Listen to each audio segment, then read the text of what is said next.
This is Jeff a Pascarello, coach. Yeah.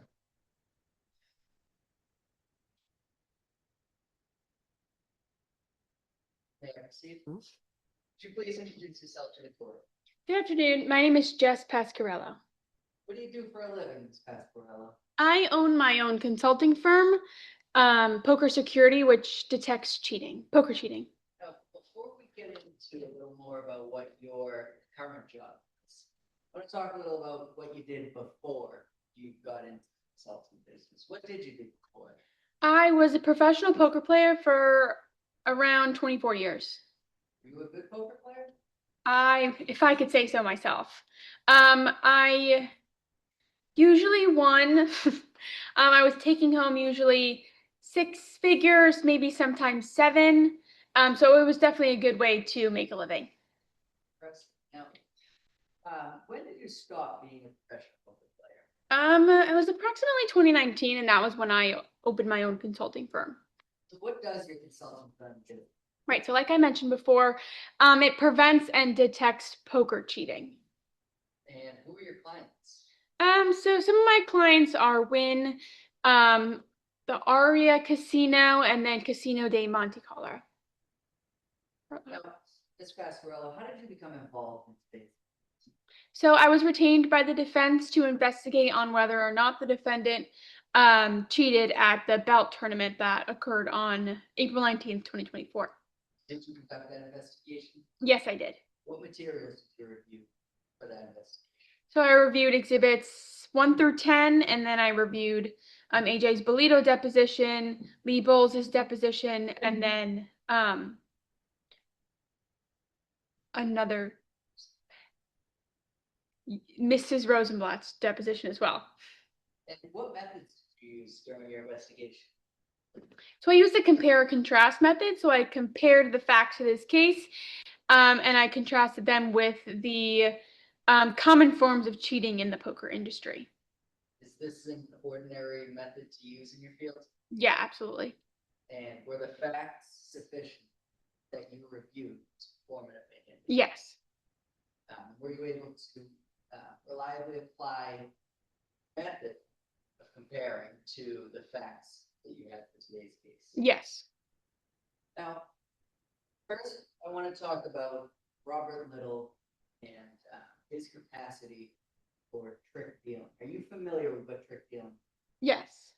How do you know what it is? Well, since I was a professional poker player for quite some time, and I also investigate and detect poker cheating, I am pretty familiar with the common forms of cheating, which one being trick dealing. And so, were you able to determine whether AJ Bolito and Robert Little were working together to trick deal during this tournament? Well, I conducted an investigation, and through my investigation, I did not find any evidence that concluded that the two of them were working together to trick deal. Well, what evidence did you find? Well, I found that the defendant and Robert Little have never spoken to each other before or after the tournament. So it would be quite impossible for them to have conspired together to trick deal at the tournament if there was no evidence found that they had ever communicated before. I want to move on to another thing. That was the use of marked cards throughout the game. Now, are you familiar with how, or do you know what the dimensions of the poker table that were used on that night were? Yes. What was it? It was 7 feet of length and then a 3.5 foot width. And were you familiar with the locations of all of the players at the table that night? Yes. Your Honor, may the witness step down and make use of the demonstrative? Okay. And may my opposing counsel set up that. You want your opposing counsel to set up for you? Yes. Oh, you're not my opposing counsel. Oh, I said opposing. Oh, jeez.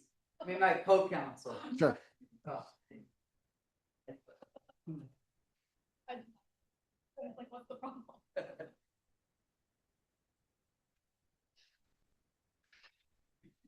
Ms. Pascarello, could you please draw a diagram of what the table looks like? Yes.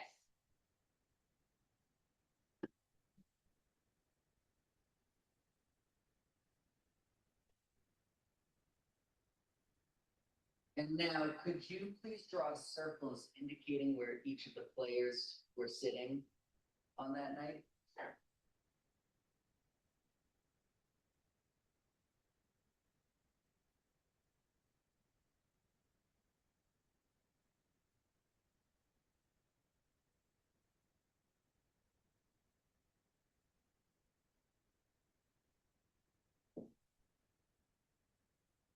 So, do you know where Robert Little was sitting? Yes. Where was Robert Little sitting? He was sitting right. All right, and do you know where AJ Bolito was sitting? Yes. Where was AJ Bolito sitting? He was sitting in the left corner. And could you please put on that diagram 7 foot wide and 1/2 foot long? Yes.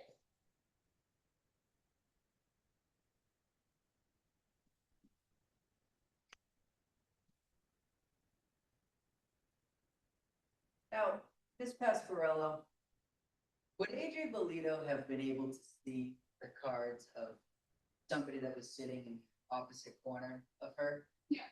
Why not? Well, typically you only mark cards from like 3 to 4 feet distance. From where AJ Bolito was sitting, it would be impossible for him to see 7 from his position. Okay, so if it would have been impossible for AJ Bolito to have seen it, could anyone at the table have been able to see what all players had? Yes. Who? Well, Robert Little, based on where he was sitting, he had access to see 3 to 4 feet in every direction, so he could see every single card. Thank you, Ms. Pasquarello. You can take your seat.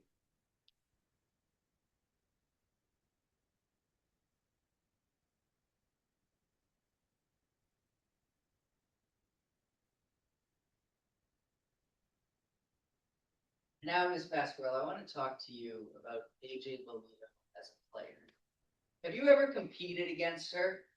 Yeah, I have actually like a countless amount of times. And to your knowledge, has AJ Bolito ever been accused of cheating prior to the Belt 2024 tournament? No, never.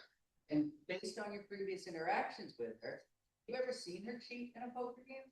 No, I mean, AJ Bolito's a pretty ethical player from what I observed from playing with her for so many times. Ms. Pasquarello, based on your knowledge, training, and experience, have you formed an opinion to a reasonable degree of professional certainty as to whether AJ Bolito defrauded the New York Casino on April 19, 2020? Yes. And what is your opinion as to whether she defrauded the casino?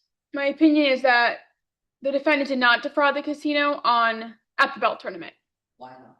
Well, because there was no way that AJ Bolito and Robert Little set up to trick deal at the tournament.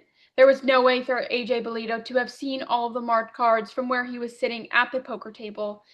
And from my experience and my investigation, AJ Bolito is a very ethical player. Thank you, Ms. Pasquarello, and thank you, Your Honor. No further. All right.